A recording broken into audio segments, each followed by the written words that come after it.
ਮੈਂ ਜ਼ਿੰਮੇਵਾਰੀ ਦਿੰਦਾ ਵਾ ਜੱਟ ਪੂਰਾ ਭਾਈ ਹੈ ਪੂਰਾ ਨਹੀਂ ਭਾਜੀ ਮੈਂ ਪੂਰਾ ਭਾਈ ਨਹੀਂ ਮੈਂ ਇਹ ਰੇਟ ਵਾਲੀ ਹਲਕਾ ਜ਼ੁਲਾਨਾ ਹੋ ਗਿਆ ਨਹੀਂ ਮੈਂ ਦੇ ਨਹੀਂ ਨਾ ਬਸ ਯਾਰ ਮੈਂ ਜੱਟਾਂ ਦੀ ਗੱਲ ਸੁਣਾਵਾਂ ਲੈ ਜੱਟ ਦੀ ਗੱਲ ਮੇਰੇ ਮਾਮੇ ਨੇ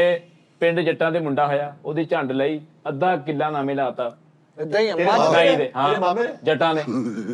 ਨਾਈ ਨੇ ਲਾਤਾ ਹਾਂ ਨਾਈ ਦੇ ਲਾਤਾ ਨਾ ਕਹਿੰਦੇ ਜੱਟਾਂ ਦੇ ਘਰ ਮੁੰਡਾ ਆਇਆ ਇਹਦੇ ਮਾਮੇ ਨੇ ਝੰਡ ਲਈ ਉਹਨਾਂ ਨੇ ਅੱਧਾ ਕਿੱਲਾ ਇਹਨਾਂ ਦੇ ਮਾਮੇ ਦੇ ਨਾਲ ਲਾਤਾ ਸੀਗਾ ਝੰਡ ਲਾਉਣ ਦੀ ਕਿਹੜਾ ਜੱਟ ਵਾ ਤੇ ਕੋ ਨਾਈ ਕਹਿੰਦੇ ਆ 90000 ਯਾਰ ਦੇ ਦੇ ਯਾਰ ਮੇਰੀ ਗੱਲ ਸੁਣ ਉਹ ਜੱਟ ਹੋਰ ਸੀਗੇ ਇਹ ਜੱਟ ਹੋਰ ਨਹੀਂ ਮਿੱਠੇ ਤੂੰ ਚੌਧਰੀ ਬੰਦਾ ਵਾ ਯਾਰ ਕਾਤੋਂ ਘਟਿਆ ਕੰਮ ਕਰਨੇ ਆ ਚੌਧਰੀ ਆਦਮੀ ਯਾਰ ਦੁਆ ਦੇਵਾਂਗੇ ਤੈਨੂੰ ਅਸੀਂ ਹਾਂ ਆਹ ਕੰਮ ਕਰ ਅਸੀਂ ਦੁਆ ਦੇਵਾਂਗੇ ਤੈਨੂੰ ਤੇਰੇ ਬੱਚੇ ਜੀਣ ਤੇਰੇ ਘਰ ਤੇ ਤੈਨੂੰ ਅੱਲਾਹ ਪਾਕ ਹੱਜ ਕਰਾਵੇ ਦਿਓ 90 ਚ ਉਹਨੂੰ ਕੋਈ ਗੱਲ ਨਹੀਂ ਬਸ ਬਾਤ ਠੀਕ ਹੋ ਗਿਆ ਓਕੇ ਬਿਆਨਾ ਦਿਓ ਜੀ ਬਿਆਨਾ ਭਾਈ ਫੈਸਲ ਨੂੰ ਫੜਾ ਗਿਆ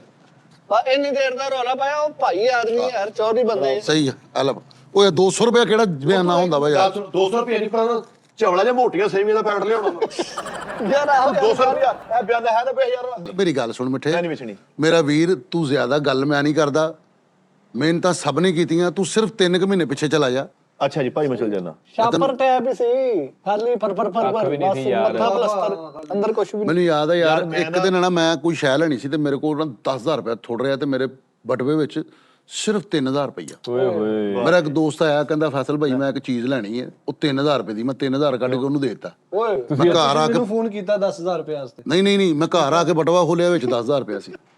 ਹੈ ਹਾਂ ਤੁਸੀਂ ਫੈਸਲ ਰਾਮੇ ਰਹਿਣ ਦਿਓ ਆਪਣਾ ਨਾਮ ਕ੍ਰਾਂਤੀ ਰੱਖੋ ਮੈਂ ਤੈਨੂੰ ਕਹਿਣ ਡਿਆ ਮੈਂ ਬੰਗਾਲੀ ਬਣ ਜਾ ਤੂੰ ਕਿ ਕਿਸੇ ਨੂੰ ਤੁਹਾਡੇ ਕੁਛ ਵਰਗੇ ਸਰਪੰਚ ਤੇ ਨਾ ਪੰਚਾਇਤ ਚੋਂ ਸਿਆਣੀ ਜਿਹਾ ਉੱਠ ਕੇ ਤੁਕੀ ਨਹੀਂ ਤੇਰਾ ਬੇਟਾ ਉਹ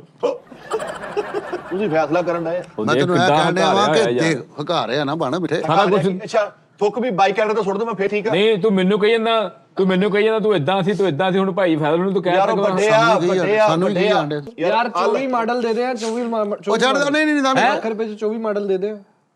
24 ਲੱਖ ਰੁਪਏ 1,10,000 ਚ ਲੈ ਲੈ ਭਰਾਵਾ ਤੂੰ ਯਾਰ ਅੱਲਾ ਨੇ ਦਿੱਤਾ ਵਾ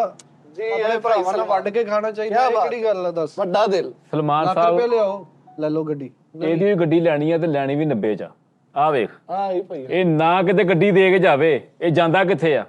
ਕਿੱਦਾਂ ਜਾਊਗਾ ਇੱਥੋਂ ਨਿਕਲ ਕੇ ਮੈਂ ਕਹਿੰਦਾ ਪੂਰਾ ਟੱਬਰ ਆ ਕੇ ਪੈਰੀ ਪਊਗਾ ਕੱਲ ਗੱਡੀ ਲੈ ਲਾ ਟੱਬਰ ਨਹੀਂ ਯਾਰ ਕੀ ਨਾ ਫਿਰ ਉਹਨੂੰ ਕੀ ਗੁੱਸਾ ਉਂਗਲ ਥੱਲੇ ਕਰ ਲਾ ਉਂਗਲ ਥੱਲੇ ਕਰ ਲਾ ਕਿਤੇ ਡੇਲਾ ਨਿਕਲ ਗਿਆ ਫੇਰ ਉਂਗਲ ਥੱਲੇ ਕਰ ਲਾ ਕਾਲੂ ਨਾ ਠੀਕ ਹੈ ਨਾ ਉਂਗਲ ਥੱਲੇ ਹੈ 2 ਮਿੰਟ ਨਾ ਕਾਲੂ ਇਹ ਗੱਲ ਉਂਗਲ ਥੱਲੇ ਜਰਾ ਚੱਲ ਉਂਗਲ ਥੱਲੇ ਜਰਾ ਤੂੰ ਵੀ ਬੈ ਐਡਾ ਤੂੰ ਹੁਸ਼ਿਆਰ